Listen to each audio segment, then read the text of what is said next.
Okay, here is my GSX-8R, and it's been quite some time. I got the K7 INNOVV dash cam, and I've been figuring out how to install it. Where does the front cam go? Where does the back cam go?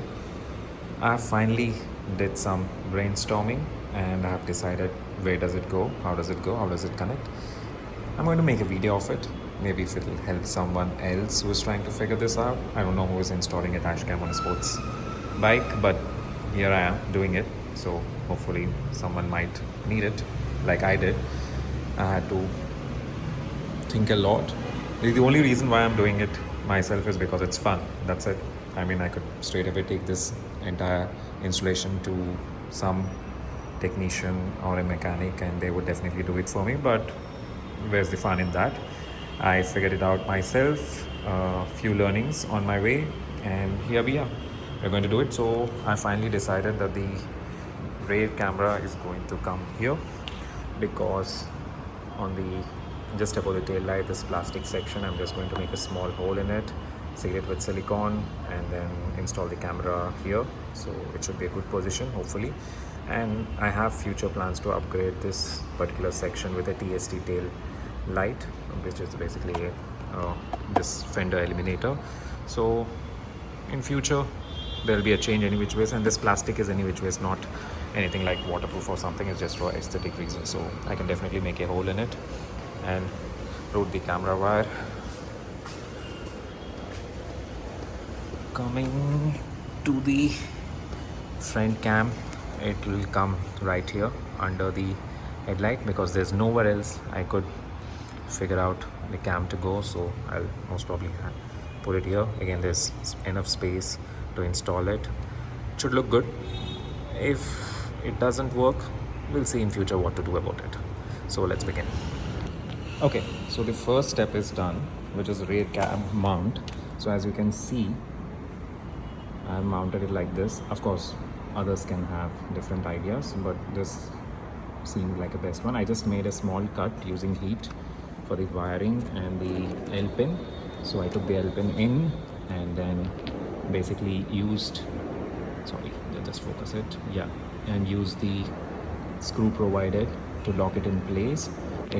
And I checked the space for the seat hook and pillion seat hook, or even if the cowl, if you have, it doesn't block, it's exactly enough space clearance. So this is here, and the module is going to sit here. So I checked the wires, so all is good, and from behind it's perfectly safe. Just focus it. No wonder iPhone is struggling to focus, but yeah, it's safe. It's slightly hidden, not much, but yes, of course I can change the angle once set and then tighten it permanently. So that's the back camera setup. Now let's begin with the front cam. Okay, so the front camera is also done. As you can see from front, it's not visible, but there you go, the camera.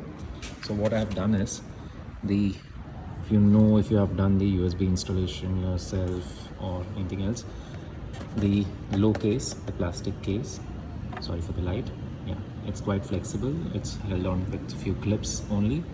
So I've basically made a very small hole for one screw and then mounted it with the provided 3M tape and clip.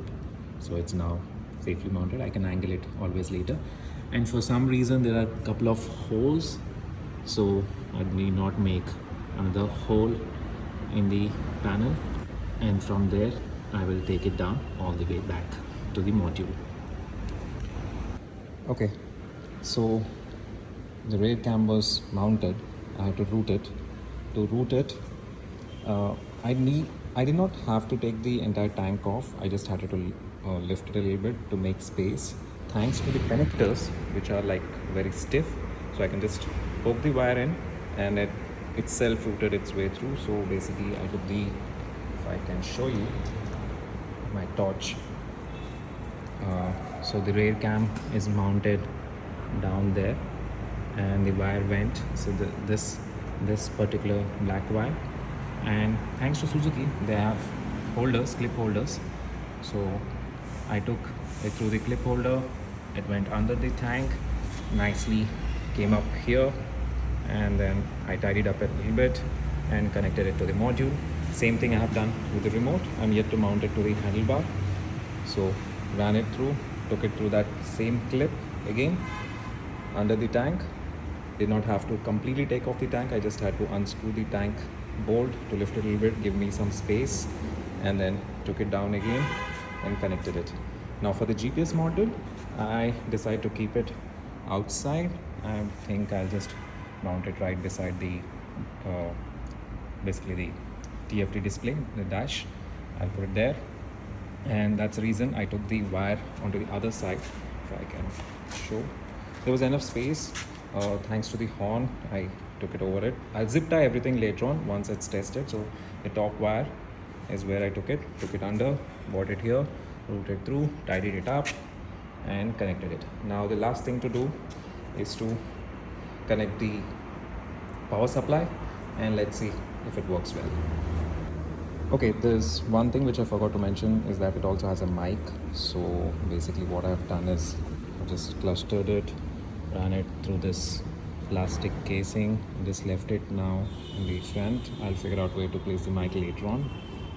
It's important, but I don't want to keep it where I can't reach to it, because it's important to cover that piece, I guess, when you're washing your bike. So it should be easily accessible if required, should be easily removable. That's the concept here. So yes, that's done. And for the power, it was very simple. Actually, it's not. As you can see, this is a mess. I will basically make this better once I know that the device is working properly, which I will test now. So giving the positive to positive, negative to negative is the easy part. The challenging part was to connect the accessory wire, and with my limited knowledge, I did not know where the accessory wire goes. And then fortunately, I realized Suzuki provides extra, sorry for the mess, 2-pin and 4-pin here, I think for accessories only. Wait, let me try to get the camera to focus. Yeah, there you go, the 4-pin and the 2-pin. So what I've done is I had an extra 2-pin plug lying around, so I connected the accessory wire to that and plugged it in, and I tested everything before making the final connection. So focus, yeah, so yeah, it was working. So that gave me the confidence to do it properly. Of course, I have to clear this colorful mess, put it up properly, stick the module so that it doesn't move under the pillion seat, and there's not much of discomfort.